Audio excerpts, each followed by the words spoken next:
manera, pero ¿por qué Dios permitió que pecara este Adán y Eva? ¿Cierto? Lo mismo pasa con las situaciones que nos hirieron cuando éramos niños y sanar ese niño al que hirieron y curar ese resentimiento me ha costado un montón porque digo, pero ¿por qué Dios permitió? ¿Dónde estaba Dios en ese momento? ¿Por qué Dios no hizo las cosas diferentes? Si al fin y al cabo Él estaba formando un predicador, por qué no paró eso?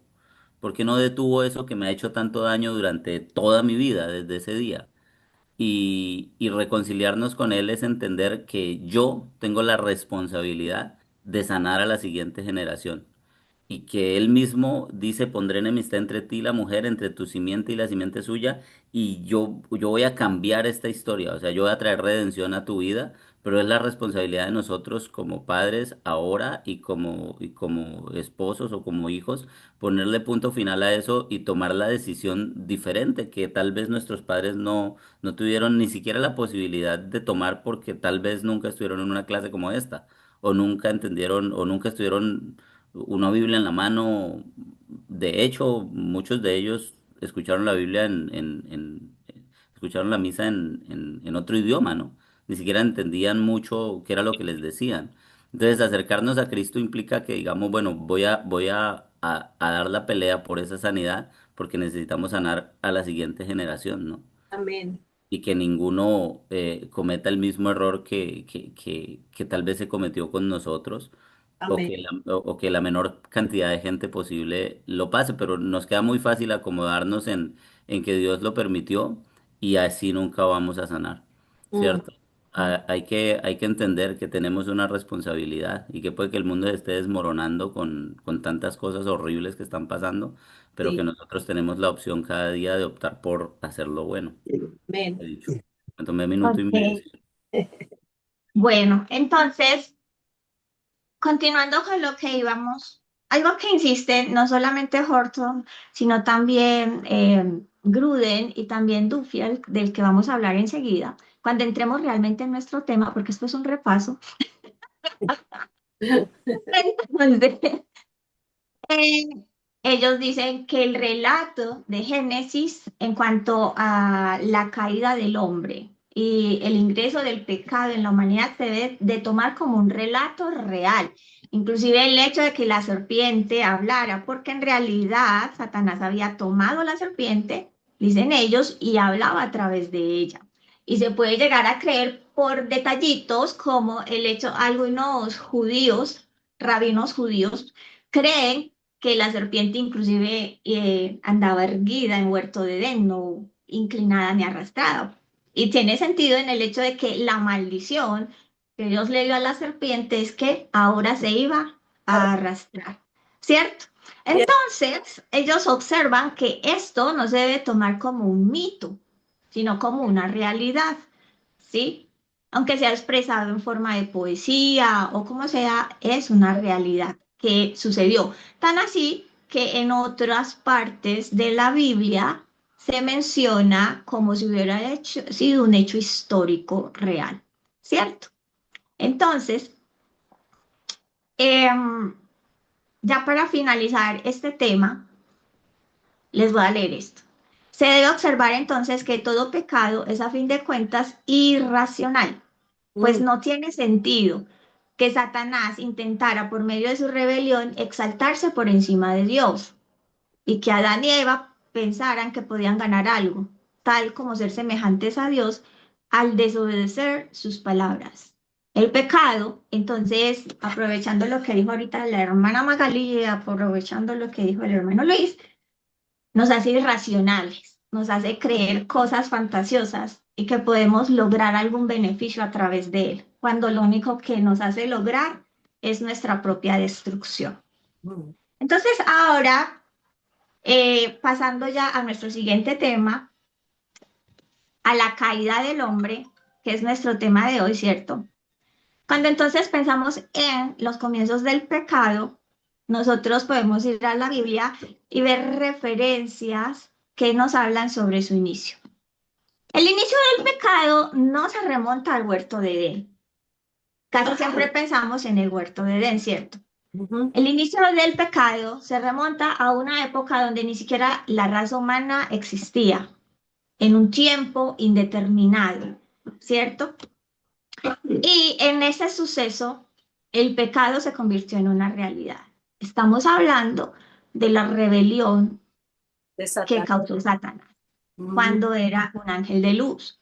Se dice desde la martiología, que es la doctrina del pecado, que en el caso de Satanás, bueno, por lo menos Dufiel lo dice así, que en el caso de Satanás, el pecado no fue incitado, nació en él.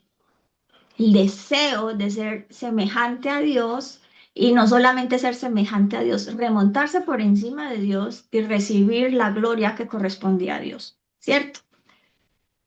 Entonces, el pecado en ese momento se convirtió en una realidad. La Biblia entonces nos habla de la serpiente antigua como el gran dragón, Satanás o el diablo. ¿Quién por favor me lee así pero rápido? Apocalipsis 12, 9 y 22.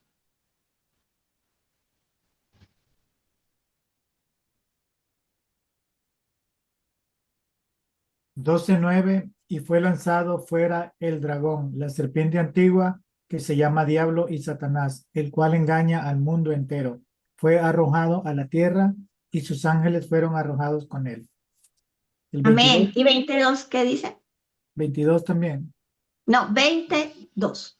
Oh, 22. Apocalipsis 22. Sí. Y prendió al dragón, la serpiente antigua, que es el diablo y Satanás, y lo ató por 1000 años. Entonces la Biblia nos habla o nos hace alusión a la serpiente antigua o al gran dragón, ¿cierto? Y se cree que está hablando precisamente de Satanás.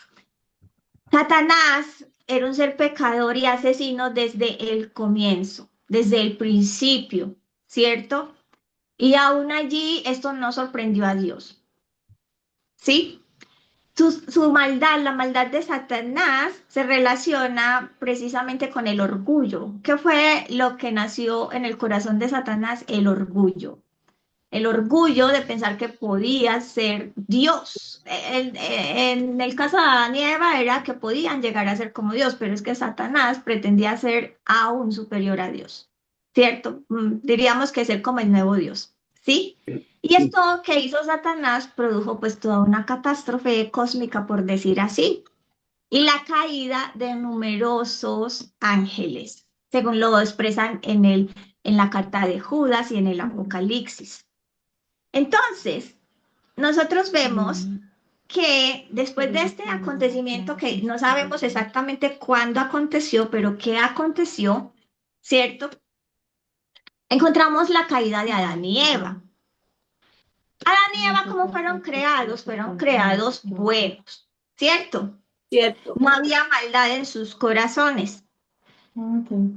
Ellos no eran seres divinos, pero dependían de Dios. Podían comer del árbol de la vida, ¿sí?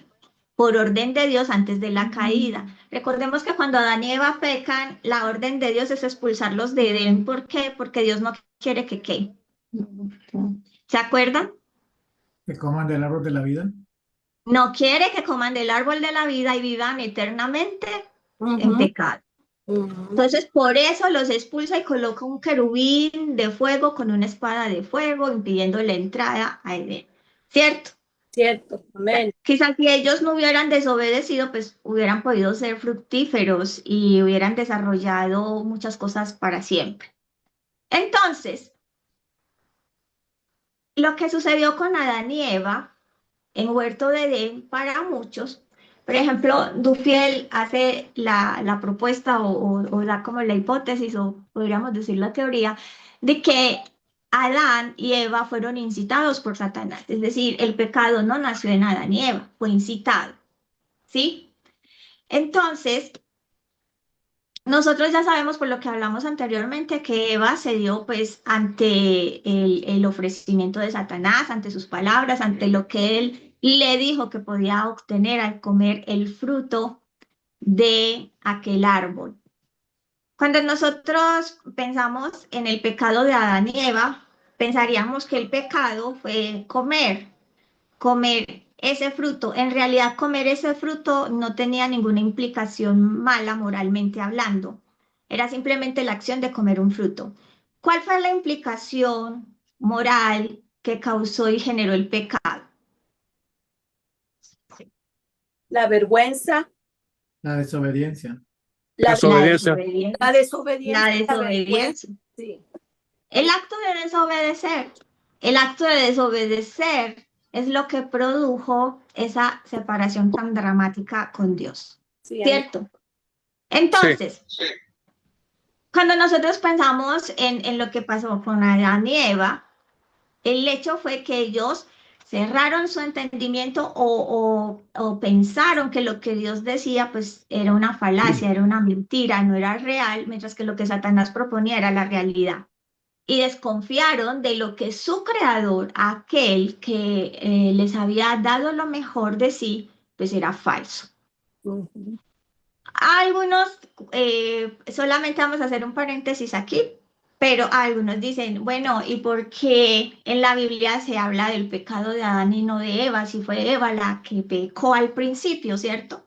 Ujú. Entonces, algunos dicen que, pues, al parecer, Eva pecó engañada porque era más susceptible a los engaños de Satanás, pues ella no había oído directamente la orden de Dios, sino que el que había oído la orden directamente fue Adán, ¿cierto?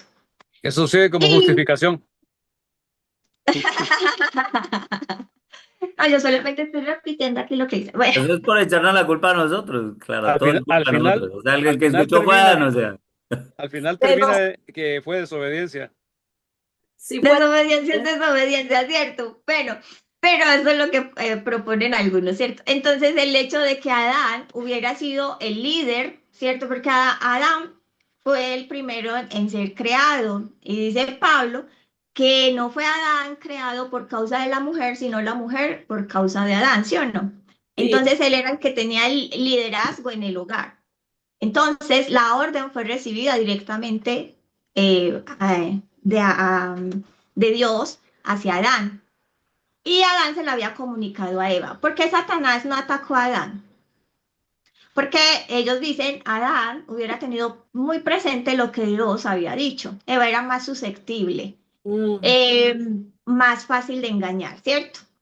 Pero aunque Eva hubiera comido ese fruto, hubiera desobedecido, dicen que posiblemente no hubieran habido esas consecuencias si Adán le hubiera dicho no.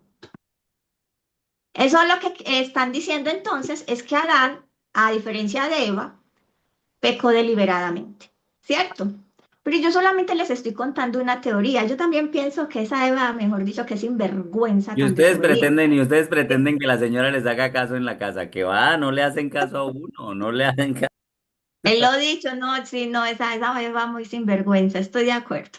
Entonces, entonces, es importante notar que Satanás no apeló a los deseos de Eva sin antes causar que ella dudara del Señor, ¿cierto?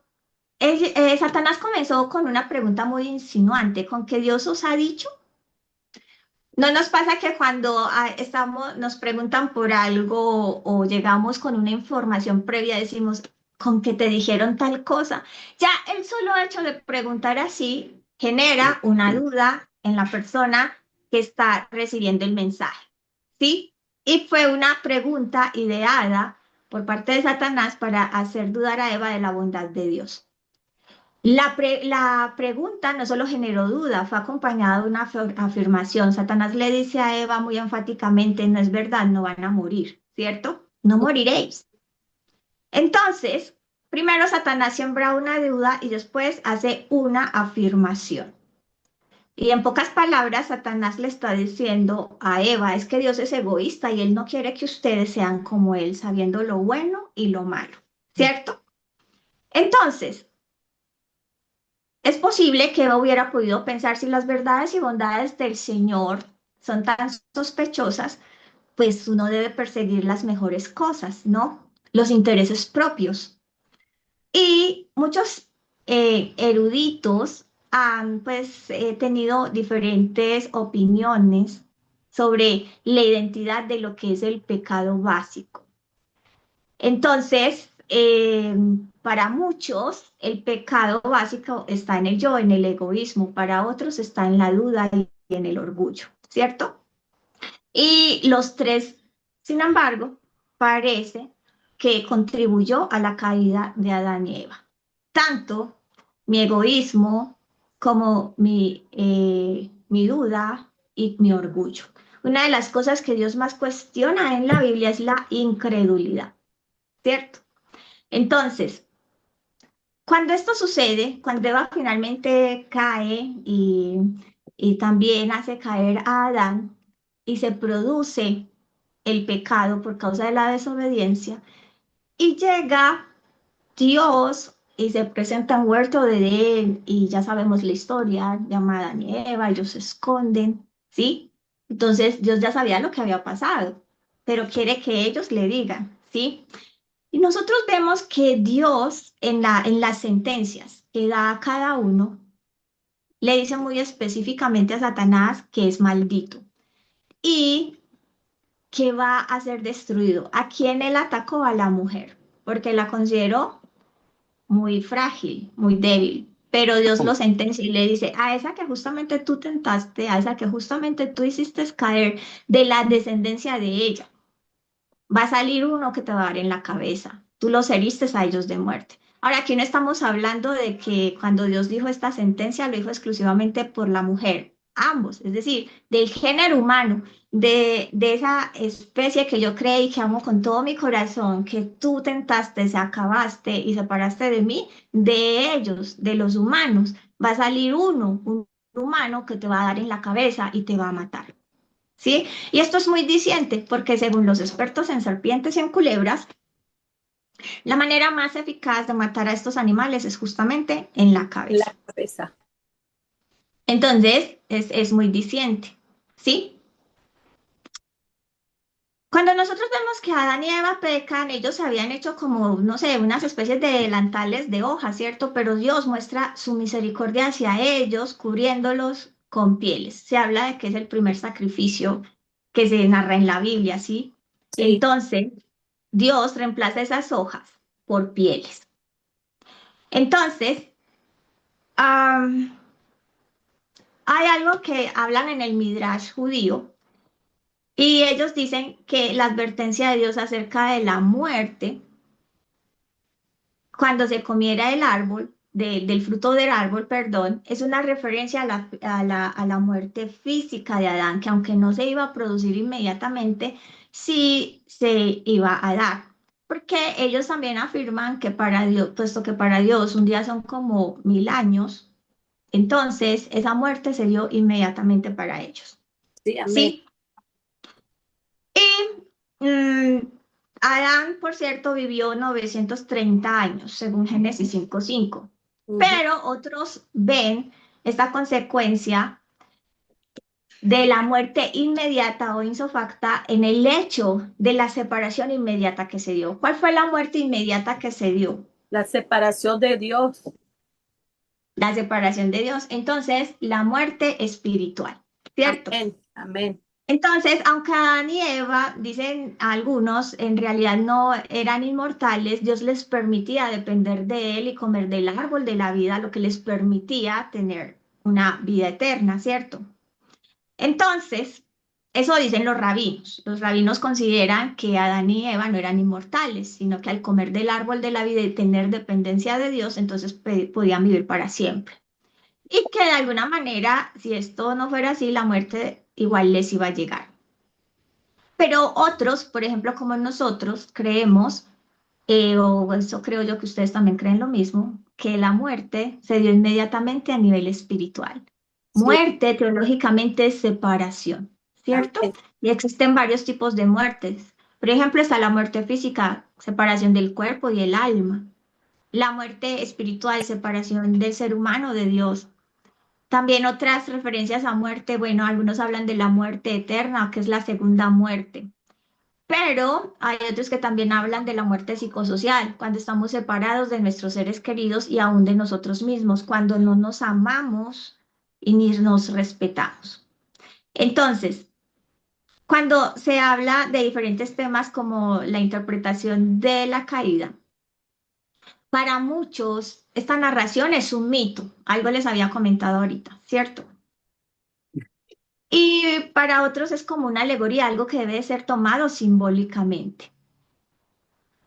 En especial para el pensamiento de muchos teólogos liberales y neortodoxos, ¿sí? Ellos interpretan los primeros 11 capítulos del Génesis como si fuera un mito, pero hay otros que defienden la interpretación literal. Por estos puntos, en ninguna parte de la Biblia la historia de Adán y Eva es interpretada simbólicamente, sino que se habla como si hubiera sido un hecho histórico y real. No hay ninguna indicación en el libro de Génesis entre los capítulos 11 y 12 que sugieran un cambio de alegoría o de historia. Por ejemplo, no es un personaje tan real como Abraham, ¿cierto? El apóstol Pablo, en tercer medida, hace paralelos entre Adán y Cristo, ¿sí? Ya que Cristo es una persona histórica, no es probable que fuera un antitipo de un personaje no histórico, ¿sí o no? Y otro aspecto para pensar que si fue algo, un hecho histórico, es que en dos genealogías registradas en los libros posteriores en la Biblia, el nombre de Adán está enumerado como alguien que realmente existió. Aparte de eso, cuando nosotros leemos la narración de los primeros 11 capítulos de Génesis, encontramos lugares geográficos que existen. Por ejemplo, Asiria y el río Éufrates. Sí, amén. Y por otro lado, la condición de la caída del hombre es muy literal. Está en un estado caído real, ¿cierto? Y difícilmente esto se puede atribuir a algo mítico, porque realmente el pecado, como decía Pablo, ahí sí alegóricamente es como un amo, como un dueño, que nos posee y no nos permite tener decisión propia, ¿cierto? De ahí la importancia también del sacrificio y resurrección de Cristo que nos hizo libres de este dueño. Entonces, también vemos que la caída del hombre trajo consecuencias o resultados judiciales dentro de lo que se mira como la justicia de Dios. Vemos entonces el juicio de la serpiente en el capítulo 3 de Génesis, en los versículos 14 y 15. ¿Sí? Este animal que ahorita les comenté, que aparentemente para muchos había sido erguido antes, fue destinado a mantenerse arrastrado sobre su pecho, ¿cierto? A comer tierra. ¿Qué quería Dios denotar con esto? Extrema humillación. Satanás finalmente sería o será humillado totalmente, ¿cierto? Según Isaías 65:25, se dice que Satanás va a comer literalmente tierra, sobre todo en el milenio, ¿sí? Entonces, nosotros vemos el juicio de la mujer, y esto es muy interesante, ¿cierto? Se cree que la mujer sí tenía dolores, porque es que Dios no le dice, a partir de ahora vas a sentir dolores, sino que aumentaré tus dolores al dar a luz. O sea que la mujer sí sentía dolor al dar a luz, pero como que no eran dolores así pues tan terribles. Pero Dios dice que le aumentará sus dolores de forma más grandes, en sobremanera. Iba a tener angustia al dar a luz y tendría que someterse a su esposo. Y para ser honestos, la condición de la mujer en muchos países no cristianos es una manifestación exagerada de esta maldición. Si no, fijémonos en la actualidad cómo están borrando a las mujeres en Afganistán literalmente. No son ni siquiera considerados como seres humanos. Ujú. Entonces, nosotros vemos entonces que el juicio sobre el hombre no fue el trabajo, porque la Biblia habla del trabajo como una bendición, sino que la maldición constaba del trabajo fatigador, ¿cierto? Extenuante. Dios dio el trabajo como algo bueno para el hombre. De hecho, pues Dios no dejó a Adán y Eva de holgazanes en huerto de Edén. Los puso a administrar la tierra y a sojuzgarla, ¿cierto? Entonces, pero en el castigo, le pone un castigo de un trabajo extenuante. Y para colmo, a causa del pecado, también la tierra es maldita, ¿cierto? Todo es maldito, las cosechas y todas las cosas que iba a producir la tierra ya no iba a ser como antes. La tierra iba a ser menos productiva, ¿cierto? Y se dice que también era maldita con cardos y espinos, ¿sí? Sí, Jesús, por ejemplo, en Mateo 7, 16 y 17, habla de los espinos y de los cardos como algo opuesto a un buen fruto. Entonces, nosotros vemos que este simbolismo que usa Jesús está denotando algo que es maligno, algo que solo produce la maldad. Entonces, el pecado que trajo en pocas palabras, maldición. Y ahorita sí vamos a lo que dijo la hermana Magali. A causa de esa desobediencia, de ese orgullo, de ese egoísmo, de esa duda, ¿qué trajo el pecado? Vergüenza. Vergüenza, ¿cierto? Porque se escondieron de Dios. Ya no era la misma relación que antes. Y no solamente trajo esa consecuencia la caída, nosotros solo pensaríamos en la relación con Dios. No, miren, también hubo mala relación entre los seres humanos entre sí. Porque antes Adán y Eva se cuidaban mutuamente. Pero ¿qué pasa cuando Dios los cuestiona? ¿Qué dice Adán? La mujer que me diste. Ya no es esa belleza que me diste de esposa, no, la mujer que me diste, ¿sí o no? Y Eva, ¿qué dice? La serpiente. Bueno, la serpiente sí no tenía quien echarle la culpa, ¿sí o no? Pero el tema es que las relaciones entre seres humanos se desgastan, se dañan, se acaban. Eso lo vemos hasta hoy en día, ¿cierto? Y la consecuencia más desastrosa que hubo en la caída, pues fue la muerte. Dios les dijo el día que coman de él, ustedes van a morir. Ciertamente van a morir, ¿cierto? Entonces, estas son las consecuencias que trae la caída, aparte de otras que se iban a dar con el tiempo, la muerte física, el deterioro de nuestro cuerpo. Hace mucho tiempo, un par de años, me enteré que la ciencia médica, curiosamente, no ha descubierto por qué las células humanas envejecen. Saben el proceso de envejecimiento, saben lo que trae el envejecimiento, pero no se han podido explicar por qué de repente comienzan a envejecer, ¿cierto? Entonces es muy curioso. La Biblia entonces nos muestra la respuesta. La muerte espiritual, que es la peor de todas las muertes, que es la separación de Dios. Todas las personas que están apartadas de Dios no tienen manera de tener una relación íntima y cercana con Él. No tienen manera de adorarle, por más que se consideren buenas personas, no tienen forma de estar cerca de Dios, ¿cierto? Solamente a través de Cristo ellos pueden recuperar esta unidad y esta intimidad con Dios. Y también se nos habla de la muerte eterna, según Duffield, ¿cierto? La muerte eterna es la condición de aquellos que están espiritualmente muertos, que parten de esta vida terrenal sin arrepentimiento de pecados, sin fe en el Señor Jesucristo.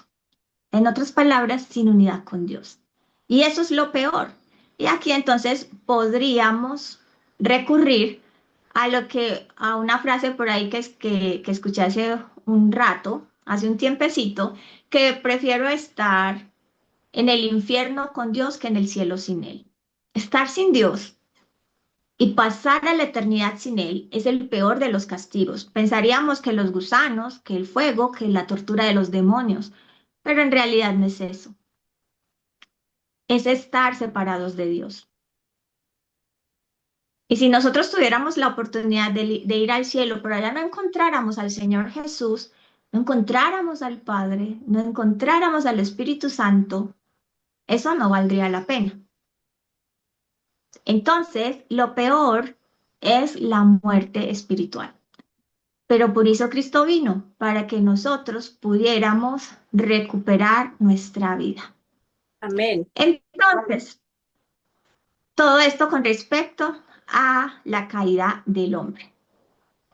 Ahora, entonces, ¿qué pasa después de la caída del hombre? Dios ya tenía previsto un plan de salvación, ¿cierto? El estudio de la salvación no comienza en el Nuevo Testamento, comienza en el Antiguo Testamento. Se muestra a un Dios que se revela como redentor. Y nosotros vemos que desde el Antiguo Testamento Dios nos da anticipos de lo que Él piensa hacer, ¿sí? Y muestra diferentes palabras, formas de mostrar que iba a producirse un rescate por el ser humano. Entonces, aquí en el chat les voy a escribir esta palabrita.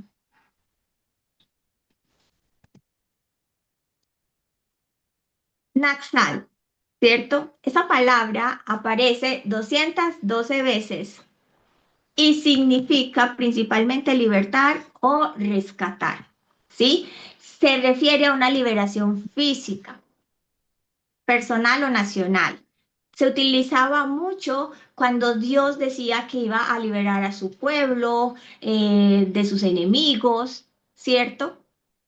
Y también cuando iba a hacer una liberación a una persona o cosas así por el estilo. Pero también aparece otra palabra de la que vamos a hablar enseguida.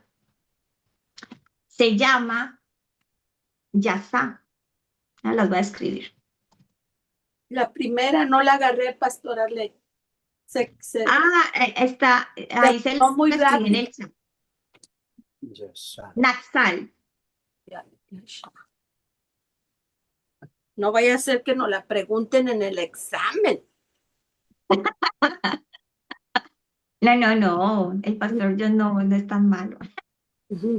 Esa palabra aparece 354 veces y significa salvar, liberar, dar la victoria o ayudar. Y normalmente cuando se utiliza esta palabra es Dios quien con frecuencia salva a su pueblo de enemigos, enfermedades, calamidades y otras dificultades. Por eso Yahvé es presentado como Salvador y como la salvación de su pueblo, ¿cierto? Entonces, Dios utiliza muchas veces personas como instrumentos de salvación y de liberación. Lo vemos muchísimo, no solo con Moisés, con Josué, sino en el libro de Jueces. Vemos que Dios levanta caudillos constantemente para liberar a Israel cuando pecaban contra él y él los dejaba caer en manos de sus enemigos, ¿cierto? Y ellos clamaban, se arrepentían y Dios enviaba un libertador. Entonces, el tema dominante en el Antiguo Testamento, pues, puede entenderse como el tema de la salvación, ¿sí? Cuyo protagonista principal, ¿quién es? Pues Dios. Pues sí. Dios es quien normalmente ofrece la salvación. Y esto es muy importante, porque desde Génesis 3:15, que dice el versículo, y pondré enemistad entre ti y la mujer, entre tu simiente y la simiente suya, esta te herirá en la cabeza y tú en el calcañar, o en otras versiones en el talón, ¿cierto? Nosotros vemos que Dios está diciendo, yo voy a proveer salvación, ¿sí? Entonces, Éxodo 14 constituye un ejemplo muy bueno del uso teológico de Yazá. Dios salva a Israel ¿de quién? De Egipto, ¿cierto? Dios salva a Israel de Egipto, amén, sí, de los egipcios. Y este modelo de cómo Dios salva a Israel milagrosamente de los egipcios se convierte en modelo de futuras intervenciones salvadoras y definitivamente apunta a la obra salvadora de Cristo. A través de esa obra salvadora se alcanzaría a todas las naciones. El Nuevo Testamento entonces utiliza principalmente esta palabra. Bueno, hay una tilde ahí que no se las puedo poner, pero la tilde es lateral, sobre la última O. Soso. En esa última O hagan una rayita arriba, como un guioncito. ¿Listo? Entonces, Soso, Acento. soso, significa salvar, conservar o rescatar del peligro. Entonces, este concepto muestra o refleja ese concepto veterotestamentario o desde el Antiguo Testamento de Yazá, ¿cierto? Y este concepto aparece muy claramente en Mateo 21, donde se muestra que Jesús salvará a su pueblo de sus pecados. Entonces, Soxo se refiere a la liberación de la muerte física, de enfermedades, de posesión demoníaca e incluso de situaciones relacionadas con la muerte. Sin embargo, el uso predominante de esta palabra es la salvación espiritual realizada por Cristo y recibida mediante la fe. ¿Sí? En el cristianismo, el título Salvador se aplica fundamentalmente a Dios y a Cristo. Por eso nuestra base fundamental de fe se basa en la declaración que hizo Pedro de Jesús. Tú eres el Hijo de Dios, ¿cierto? Tú eres el Cristo, ¿sí? Por eso Jesús le dice que sobre esa roca fundaría la iglesia. Ya sabemos que la Iglesia Católica lo interpreta de manera diferente, pero al parecer hace alusión a que Jesús fundaría la iglesia sobre la afirmación de que Él es el Cristo. Porque una cosa es pensar en Jesús, en su persona humana, como Jesús, y otra cosa es pensar en Jesús como el Cristo. Quiere decir que Jesús es hombre y es Dios. Y Dios se hizo hombre para salvar a la humanidad. Es lo que creemos, ¿cierto? Y que murió y resucitó. Es nuestra declaración de fe. Y sobre eso se fundamenta nuestra creencia principal. ¿Sí? Entonces, nosotros vemos que en la salvación se muestra a Jesús con dos naturalezas, la naturaleza divina y la de la humanidad. Es el Dios que salva y el Dios que redime, ¿cierto? Y en Jesús se cumple esta promesa que él hizo en Génesis 3:15, ¿sí? Aquel que había destruido la unión entre Dios y el hombre sería acabado por un mismo hombre. Entonces, la humanidad necesitaba a un redentor, necesitaba a un salvador. Desde Génesis 3 hasta Apocalipsis 20, nosotros vemos, ¿sí? Repetidamente el pecado de la humanidad, la rebelión y la incapacidad del hombre para acercarse a Dios. Pero todo esto que se muestra con relación a nosotros como raza humana se contrarresta o se mira desde otro punto de vista más optimista y positivo por el lado de Dios, que considera que el ser humano necesita educación, transformación social, ¿cierto? Perdón, no necesita educación o transformación social, sino que necesita un cambio en su interior. Necesita volver a tener vida, necesita volver a tener unidad, ¿cierto? Para muchos, nosotros los seres humanos no debemos creer en historias fantasiosas ni en mitos, ¿sí? Sino que debemos capacitarnos, educarnos. Pero Dios está diciendo, el ser humano lo que necesita es ser rescatado y yo soy el que voy a proveer ese rescate, yo soy el que estoy proveyendo esa salvación para que Él vuelva a estar en unidad conmigo. Entonces, Dios en el Sinaí mostró un sistema de sacrificios, dio unos mandamientos, ¿sí? Y todo esto mostraba lo que iba a ser la forma de salvar a la humanidad. Se dice que las lecciones de Dios no duran 1 o 2 días, muchas veces duran siglos, ¿cierto? Y la historia de la Biblia nos lo muestra. Dios hizo entender a través de toda la legislación que dio Israel y de todo el sistema sacrificial que proveyó, hizo entender que la manera como Él iba a salvar al mundo era a través de un sacrificio. Pero este sacrificio se veía simbolizado por la muerte de corderos inocentes de 1 año, puros, sin manchas, cuya sangre era derramada sobre un altar y se hacía principalmente una vez al año, donde el sacerdote se purificaba y se presentaba ante Dios pidiendo perdón por todo el pueblo. Pero Dios estaba mostrando que aunque eso era un simbolismo de lo que iba a ser la forma de salvar al mundo, esos elementos de salvación eran temporales. ¿Cuánto duraba un gran sacrificio para el perdón de pecados de todo Israel? 1 año. 1 año. Al año se tenía que volver a hacer el mismo procedimiento. Pero Dios estaba mostrando que de esa misma manera se iba a actuar, pero iba a haber un sacrificio que iba a ser de una vez y por todas, para siempre. Y que a partir de que se diera ese sacrificio ya no iban a haber necesidad de más sacrificios. Qué bonito como Juan se expresa de Jesús, sea que el Cordero de Dios que quita el pecado del mundo. Juan entonces está mostrando que Jesús es ese Cordero, ¿cierto? Y aunque ya lo hemos estudiado con el pastor John, aunque a pesar de que en el momento ellos tenían un concepto diferente de salvación, de redención, ¿cierto? A pesar de toda esta afirmación perdura, porque toca con la realidad. Jesús era el Cordero de Dios que iba a ofrecerse, ¿cierto? De una vez y para siempre, ¿sí? Entonces, cuando nosotros hablamos de salvación, podemos ver unos elementos muy importantes en esto. Los seres humanos, por nuestros propios medios, no podemos, por ningún motivo, acercarnos a Dios, ¿cierto? Eso somos conscientes. Entonces, ¿qué nos dice la Biblia? Hay elementos que nos muestran por qué nosotros no podemos acercarnos voluntariamente ante Dios y simplemente hacerlo.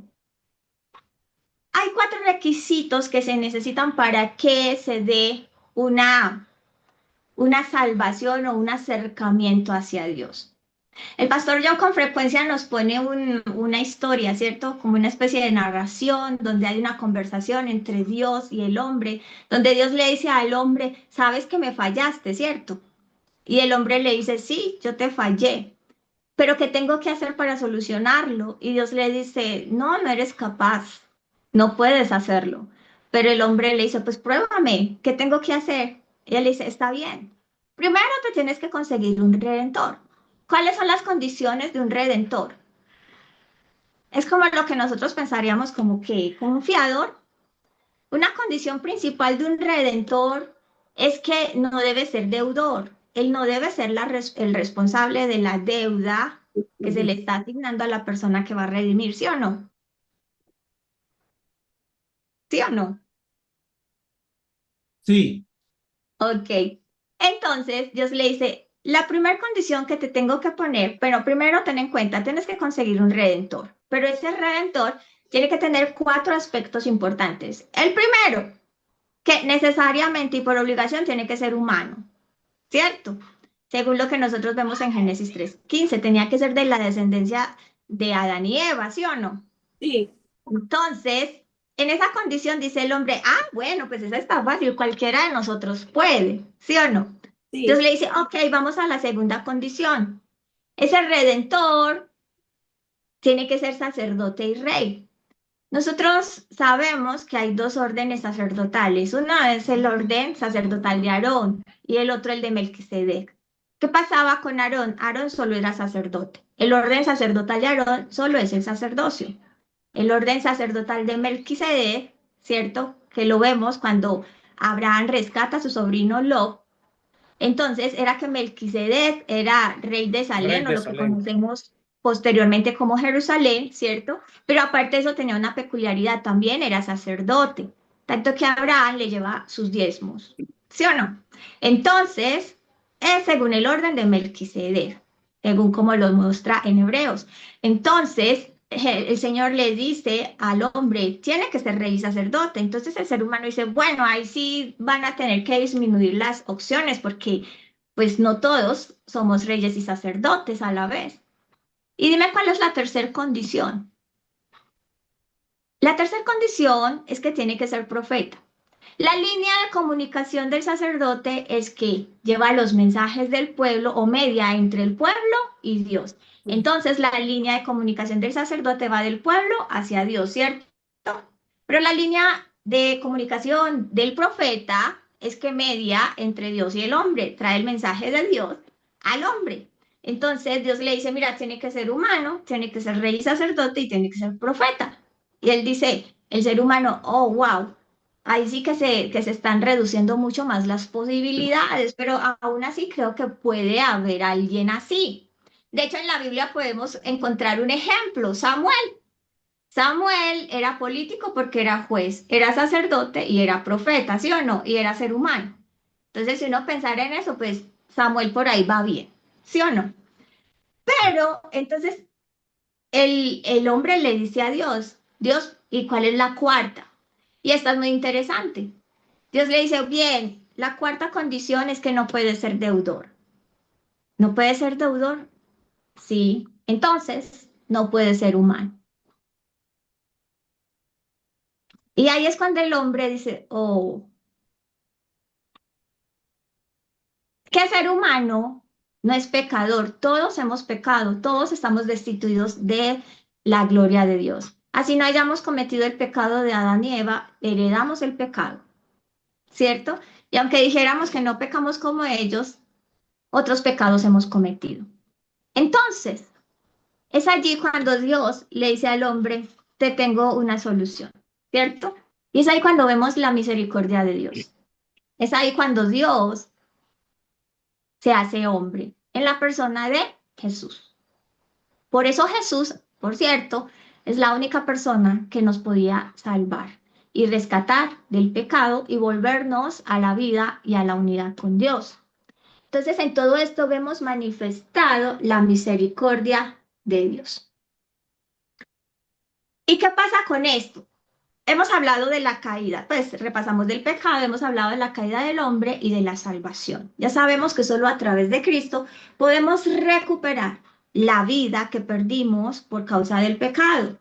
Pero todo no se acaba allí, empieza otro proceso.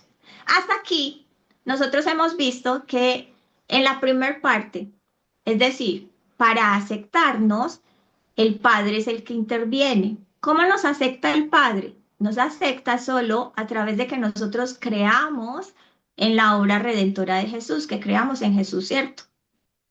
En la redención interviene el Hijo, Jesús. Entonces, en la justificación interviene el Padre.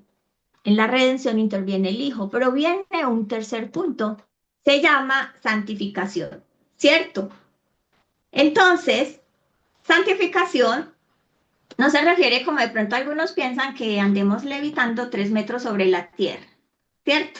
Sino que es un proceso. Es una obra progresiva que se va generando en nosotros y dura toda la vida, ¿cierto? Hasta que partamos a la presencia de Dios. Y a través de la santificación, el objetivo es llevarnos a llegar a ser maduros como Cristo lo es. Es decir, llevarnos a ser semejantes a Cristo. Y es la obra que hace el Espíritu Santo para que progresivamente seamos totalmente libres del pecado y más semejantes a Cristo. Hace un tiempo decía, bueno, hay un ejemplo, ¿cierto? Cuando se declararon los edictos, las leyes sobre que se acaba la esclavitud no se acabó inmediatamente para muchas personas. Fue un derecho que constitucionalmente ya estaba, pero que para muchos fue un proceso, ¿cierto? Como otros tantos derechos humanos que han sido un proceso a través del tiempo. La santificación es un derecho que tenemos cuando recibimos a Cristo en nuestra vida, recibimos al Espíritu Santo. Pero en la justificación interviene el Padre, principalmente, aunque la Trinidad completa trabaja en unidad, en equipo. En la redención, el Hijo, pero en la santificación hay un elemento muy interesante. En la santificación intervienen el Espíritu Santo y adivinen quién más, El hombre. el hombre. Está a mi disposición ante este proceso, ¿cierto? Entonces, la santificación es una condición interna, ¿sí? Continúa durante toda la vida. El creyente coopera con Dios.